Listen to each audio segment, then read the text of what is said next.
प्यारे साथियों, आप सभी का स्वागत है आपकी अपनी YouTube channel PICS learning classes में। आज क्लास में हम लोग देखने वाले हैं बहुत ही इंपॉर्टेंट सब्जेक्टिव क्वेश्चन, जो कि आपके एग्जाम में ये रहेगा ही रहेगा। ये 100% तय है, ये क्वेश्चन आपके एग्जाम में आएगा ही आएगा कि अपरिमेय संख्या सिद्ध करने के लिए। ठीक है, देखते हैं यहाँ पे। देखिए, तो सिद्ध कर क्या है कि 5 + √7 एक अपरिमेय संख्या को कैसे सिद्ध करेंगे वो समझना आज की क्लास में। ठीक है, तो ये टॉपिक आज की क्लास जो है बहुत ही इंपॉर्टेंट है। जो भी सवाल बताएंगे ये आप समझिए, रट ही जाइएगा सब क्वेश्चन को। ठीक है, चलिए सबसे पहले क्या करेंगे हम, ये तो अपरिमेय प्रूफ करने लिए कहा है, लेकिन हम क्या करेंगे, पहले इसको हम परिमेय मानेंगे। क्या मानेंगे? पहले परिमेय मानना है। ऐसे लिखेंगे, माना 5 + √7 एक परिमेय संख्या है। क्या है? परिमेय संख्या है। पहले इसको परिमेय मानना है, ठीक है, और लास्ट में अपरिमेय हम सिद्ध कर ही देंगे इसको। ठीक है, अब करना क्या है, जब देखिए आपको पता है जब कोई संख्या परिमेय संख्या, जब कोई भी संख्या अगर होता है, इसका मतलब वो कैसा किस रूप में होता है, तो p/q के रूप में होता है। इसका मतलब इसको ऐसे हम लिख सकते हैं कि 5 + √7 किसके बराबर है, यह है p/q के, इस तरह लिख सकते हैं, है ना। और परिमेय संख्या होने के लिए क्यों क्या होना चाहिए, कभी भी 0 नहीं होना चाहिए, यही ना। तो वही चीज यहाँ पे लिखेंगे, जहां p और q क्या है, एक पूर्णांक है। क्या है? पूर्णांक है। और क्या है, q जो है वो 0 के बराबर नहीं है। इतना आपको पहले लिखना है। बात समझ में आ गई? चलिए अब आगे क्या करते हैं। इसके बाद आप ये समझिए, यहाँ पे आपको करना क्या है, आपको तो अपरिमेय प्रूफ करना है ना। अपरिमेय प्रूफ देखिए, इसमें देखिए कि कौन संख्या अपरिमेय, इसमें देखिए आप, तो √7 आपको अपरिमेय लग रहा होगा, है ना। तो क्या करेंगे हम, सबसे पहले ये √7 को जगह पर क्या देंगे, जगह पे इसको छोड़ देंगे। ऐसे लिखेंगे, √7 बराबर p/q। ठीक है, ये जो +5 है इसको इधर भेजेंगे तो क्या आ जाएगा, -5 आ जाएगा। इस तरह हो गया।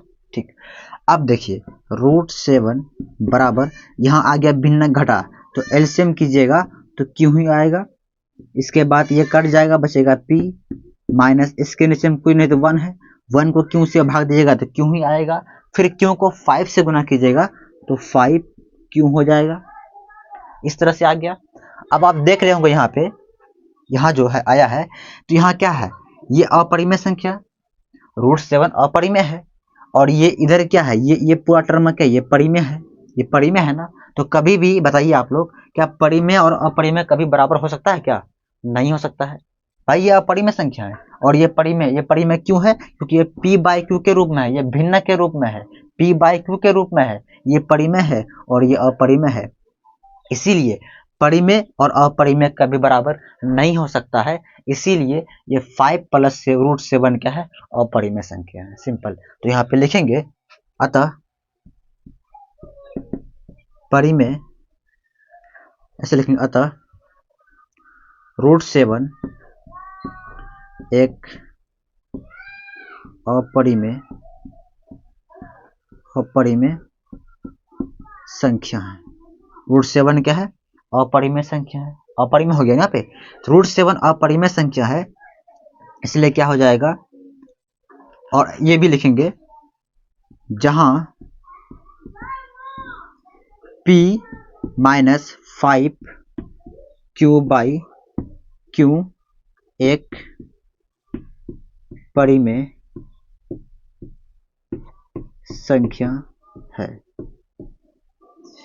√7 एक परिमेय संख्या है, लेकिन ये क्या है, एक अपरिमेय संख्या है। तो लिखेंगे, परिमेय संख्या डज नॉट इक्वल अपरिमेय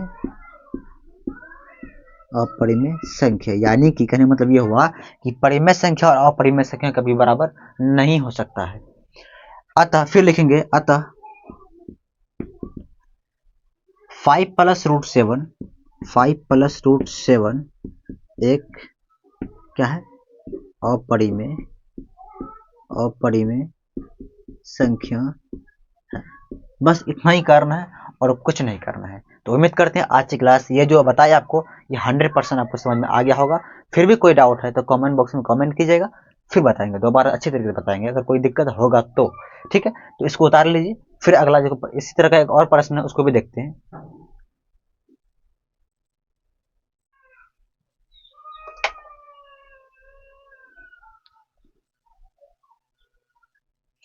देखिए क्वेश्चन नंबर 2 कह रहा है कि दो संख्याओं का जो मासा है, मासा यानी एचसीएफ वो 145 है तथा लसा यानी कि एलसीएम 2175 है। यदि एक संख्या 725 है तो दूसरी संख्या ज्ञात करें। ये बहुत इंपॉर्टेंट, ये इस तरह क्वेश्चन जो है एग्जाम में कई बार पूछ चुका है। इस क्वेश्चन कई बार पूछा गया, यानी कि हर एक बार पूछा गया क्वेश्चन। ठीक है, तो इसको ध्यान समझिएगा। यानी कि आपको एचसीएफ दिया गया है, मतलब कि दो संख्या का जो मासा होगा वो आपको पता है और लौसा भी पता है, और एक संख्या क्या होगा वो भी पता है, और दूसरी क्या होगा ये आपको निकालना। मतलब इसका एक फॉर्मूला होता है, उस फॉर्मूला को समझते हैं पहले। पहली संख्या, या ऐसे लिखिए, पहली संख्या या एक संख्या लिखिए, ऐसे लिखिए, सॉरी, एक संख्या इंटू दूसरी संख्या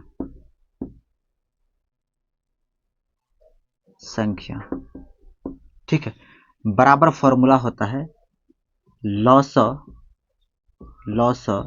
गुना मास। क्या होता है? लॉस गुना मास। एक संख्या बोले या पहली संख्या बाद एक ही होता है। तो ये फॉर्मूला आप याद रखिएगा। इससे दो तीन तरह क्वेश्चन बन सकता है। यहाँ ऐसे भी पूछ सकता है कि आपको दो संख्या पता रहे, ठीक है, एलसीएम पता रहे, एचसीएफ पता ना रहे, ठीक है, बहुत सारा हो सकता है। तो इसमें आपको ज्ञात करना क्या है कि आपको दूसरी संख्या ज्ञात करना, मतलब ये निकालना है आपको। और ये तीनों चीज जो पता, ये और ये आपको पता है। तो जो चीज पता है हमको उसको पहले उसमें रख देते हैं। ठीक है, तो एक संख्या कितना है? यदि एक संख्या कितना है 725, तो इसके जगह क्या लिखेंगे? 725 लिख दिए। गुना लिखेंगे दूसरी संख्या जो कि हमको पता नहीं है। फिर बराबर है, बराबर देंगे। यहाँ पे क्या है? लॉस, मतलब कि एलसीएम कितना है जी? एलसीएम है 2175, तो यहाँ लिखेंगे 2175 लिख लिए। ठीक, फिर बीच में गुना है, गुना देंगे। यहाँ पे क्या है? मासा, मासा कितना हमको यहाँ पे दिया गया 145, तो लिखेंगे 145। इतना कर लिए। अब आगे समझते हैं। तो क्या करेंगे यहाँ पे हम? दूसरी संख्या बराबर लिखेंगे। इसको आप जगह पर रहने दीजिए, अभी काटिए, अभी गुना मत कीजिए, जैसा है वैसा रहने दीजिए। ठीक है, बाय। ये जो गुना में है 725, इसको बराबर के इधर भेजेंगे, किस में आ जाएगा? भाग में आ जाएगा। तो इसको यहाँ नीचे आ जाएगा, कितना आ जाएगा? ये हो जाएगा 725। ठीक है, अब इसको काटते हैं, देखिए कटता देखिए, तो 5 से काटिए तो 5 एकम 5, 2 बचा 22 हुआ, 5 चौके 20, फिर 2 बचा 25 हो गया, 5 पचे 25, कट गया 5 से। यहाँ भी काटिए 5 से, देखिए 5 एकम, सॉरी 5 दूनी 10 हो जाएगा, कितना बचेगा? 4, 5 नमक 45, इस तरह कट गया। यहाँ भी काटिए, यहाँ ऐसे ऐसे काटिए, फिर काटिए 5 से ही काटते हैं। 5 दूनी 10, कितना बचेगा? 10, 4 बचेगा, है ना। फिर 5 नमक 45 हो जाएगा, यहाँ भी काटिए। 5 चौके 20, क्या बचेगा? 1, 17 हो गया। 5 तिया 15, 2 बचा, 5 पचे 25, इतना हो गया। अब देखिए ये 19, ये सॉरी 19 बोलते 29, और ये 29 कट जाएगा। सिर्फ क्या बचा? सिर्फ बच गया दूसरी संख्या बराबर कितना बच गया? 435। यही सा क्या होगा? इसका आंसर हो गया। यही हमको निकालना था, हो गया। तो ये फॉर्मूला याद रखिएगा। इस फॉर्मूला से दो तीन तरह का क्वेश्चन बन सकता है। ऐसा भी हो सकता था, यहाँ दूसरी संख्या आपको पता होता, एक संख्या यानी पहली संख्या आपको निकालने का था। क्वेश्चन कुछ भी कर सकता है, ठीक है। तो जो भी कहे इसी फॉर्मूला से करेंगे। उम्मीद करती है आपको समझ में आ गया होगा। इसको भी नोट कर लीजिए आप लोग, ये बहुत इंपॉर्टेंट। अगर एग्जाम में नहीं आएगा ना, फिर आपको हमको बोलिएगा, ठीक है।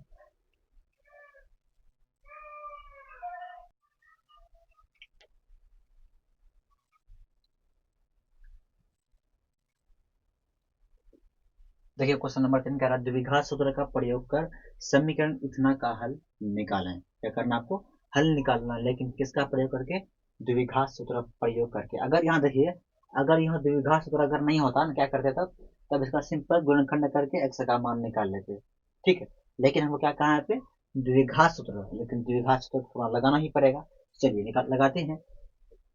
तो द्विघात सूत्र का फॉर्मूला क्या होता है? तो फॉर्मूला होता है x बराबर minus B plus minus root under B square minus 4ac by 2a। ये फॉर्मूला आपको याद रखना है, तभी हो पाएगा। ठीक है, तो चलिए तो देखते हैं यहाँ पे x बराबर क्या हो जाएगा। ये माइनस यहाँ b है, देखिए b कितना है इसमें, तो b जो है यहाँ पे -4 है। क्या है? माइनस साथ में जाना है, -4 है, एक माइनस यहाँ पे है, तो ब्रैकेट देखिए ऐसे लिखेंगे। ठीक है, इस तरह से ये हो गया। फिर प्लस माइनस है तो प्लस माइनस देंगे, ये रूट है रूट देंगे, यहाँ बी स्क्वायर है तो बी कितना -4 है, तो -4 का क्या हो जाएगा यहाँ पे स्क्वायर हो जाएगा। ठीक, फिर ये माइनस है माइनस लिखेंगे, 4ac है, 4 है तो 4 लिखेंगे, इंटू यहाँ बीच में गुना है, a कितना 3 है तो 3 लिखेंगे, इंटू c कितना है तो -1, c कितना है तो -1, तो -1 लेंगे। ठीक, उसके बाद इसको ऐसे कर दीजिए। अब 2a है तो 2 लिखेंगे, a कितना है जी, ये आगे में 3 है, यहाँ पे क्या लिखेंगे 3 लिखेंगे। ठीक है, चलिए आगे आप फिर यहाँ लिखेंगे x बराबर, यहाँ गुना कीजिए, माइनस इंटू माइनस क्या हो जाएगा प्लस, यानी कि 4 हो जाएगा, प्लस माइनस तो प्लस माइनस, इसका रूट आएगा, 4 का स्क्वायर की जगह कितना हो जाएगा 16, ये माइनस क्या बन जाएगा प्लस। अब उसके बाद यहाँ देखिए माइनस इंटू प्लस माइनस होगा, फिर माइनस इंटू माइनस क्या होगा प्लस हो जाएगा। अब गुना कीजिए, 4 तिया 12, 12 गुना 1 12 होगा ना, यहाँ क्या हो जाएगा 12 हो गया। ठीक है, अब उसके बाद नीचे क्या है 3 दूनी 6 6 आ जाएगा। ठीक है, आप आगे चलते थोड़ा सा, x बराबर है तो लिखेंगे x बराबर 4 है तो 4 लिखिए, प्लस माइनस है तो प्लस माइनस देंगे, रूट के अंदर में जोड़िए इसको, तो 6 दो कितना हो जाएगा 8, 1 1 2 हो जाएगा, यानी 28 बट्टे कितना आ गया 6 है, नीचे में कितना आ जाएगा यहाँ पे 6 आ जाएगा। इस तरह से आपका x का मान निकल गया। तो 28 को आप रूट से निकाल सकते हैं, पूरी तरह से तो निकलेगा नहीं, कुछ निकाल ही लेते हैं। देखिए 28 का गुणनखंड पे लेते हैं यहाँ पे, तो क्या सब आ जाएगा 14 आ जाएगा, 7 आ जाएगा, इस तरह से ना। एक दो क्या हो जाएगा बाहर निकल जाएगा, डबल 2 आ जाएगा, एक दो क्या हो जाएगा बाहर, यानी इस तरह से हो जाएगा x बराबर 4 प्लस माइनस, तो ये दोनों में एक दो क्या हो जाएगा बाहर निकल, यानी कि 2√7 बाई क्या आ जाएगा 6।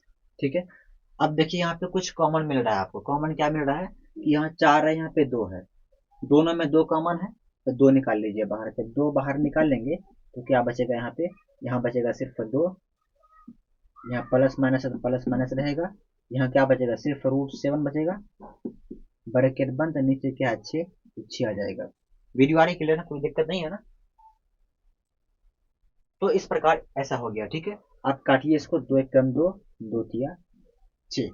ठीक है, आप ऐसे ले सकते हैं, इसी को कैसे लिखेंगे देखिए यहाँ पे x बराबर ले सकते हैं हम क्या 2 प्लस माइनस √7 बाई 3, इस तरह आ गया ये, है ना। सिर्फ ये बच गया, तो कट गया ना, ये 3 बचा 3।